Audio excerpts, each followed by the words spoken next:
జై గణేష. ఆది గణపతి అయినవిల్లి గణపతి. ఈరోజు అక్టోబర్ 4 శుక్రవారం. శ్రీ విఘ్నేశ్వర స్వామివారి పంచామృత అభిషేకం కోసం వచ్చిన భక్తులు తెల్లవారుజామున శ్రీ స్వామివారి అభిషేకంలో పాల్గొన్నారు. అన్నప్రాసన, వాహన పూజలు, కొబ్బరికాయ మొక్కులు సమర్పించారు. 9 మంది భక్తులు లఘున్యాస అభిషేకంలోనూ, 29 మంది భక్తులు శ్రీ లక్ష్మీ గణపతి హోమంలోనూ పాల్గొని స్వామివారి ఆశీస్సులు పొంది తీర్థ ప్రసాదాలు స్వీకరించారు.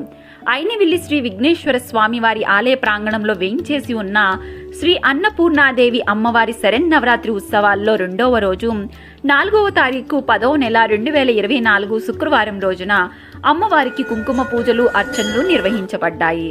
ఈ రోజు 1689 మంది భక్తులు అన్నప్రసాదం స్వీకరించి 67,438 రూపాయలు విరాళంగా సమర్పించినారు. ఈ రోజు మొత్తం ఆదాయం 1,47,986